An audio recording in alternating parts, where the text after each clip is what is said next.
Lives get changed, and companies get changed, and school districts get changed, and neighborhoods get changed when people change. Suicides are at a number that nobody would have guessed could possibly be attained just 15 years ago. So what do? Well, the answer is something, right? And I believe that this message, the Sweethearts and Hero message, is the beginning of the solution. They are teaching these kids to take care of each other, to love one another.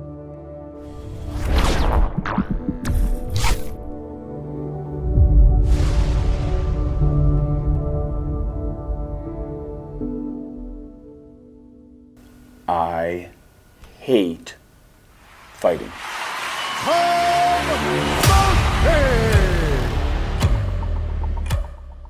And I don't go in there with any kind of violent mindset. I go in there with a very aggressive mindset, but not a violent one. It's a sport that I've trained for 20 years to participate in. I was born and raised in Philadelphia, and my parents had a mission home. Used to take people off the streets of Philadelphia. The empathy that I saw my parents display for people boggles my mind. When a kid brings a knife to school, the reaction is expel him. My thought was, okay, what's he telling us? Originally gotten into physical education was to try and turn boys into men and men into champions, and I started to realize there was a greater purpose. In the most social and emotional setting in a building, I figured out ways to get kids to be nice to other kids.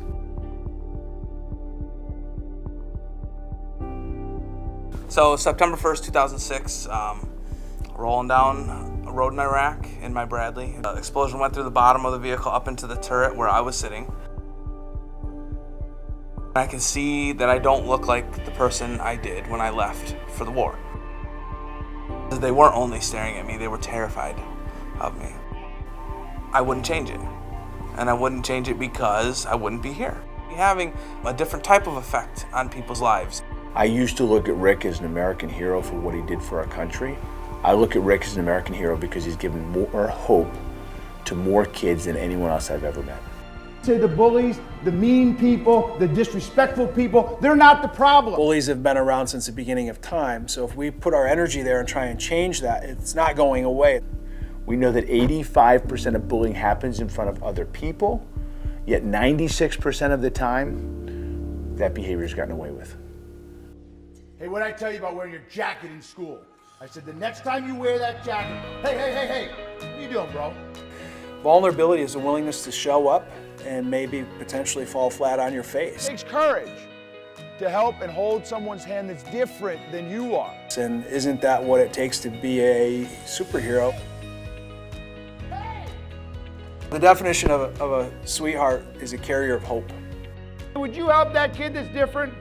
Would you help that kid whose parents are different, whose skin is different? We tell kids how to get kids out of situations who are being bullied. The way we define hero is someone that's willing to do things other people aren't willing to do. When you see that kid on fire, socially, psychologically, emotionally, that invisible kid, you'll know what to do.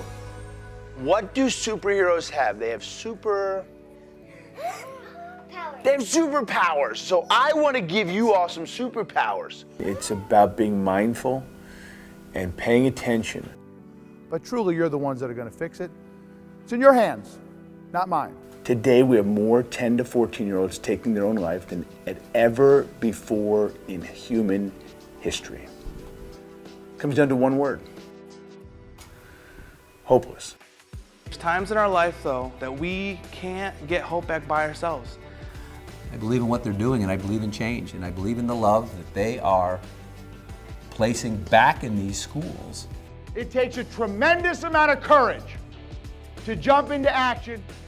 It's really simple, it's action-based, and it's life-saving. I think that they want to be empowered to do the right thing. They don't always know how to do that. Imagine what you could be capable of at your age and with your knowledge. Their message, the way that it was presented, is just so incredibly powerful.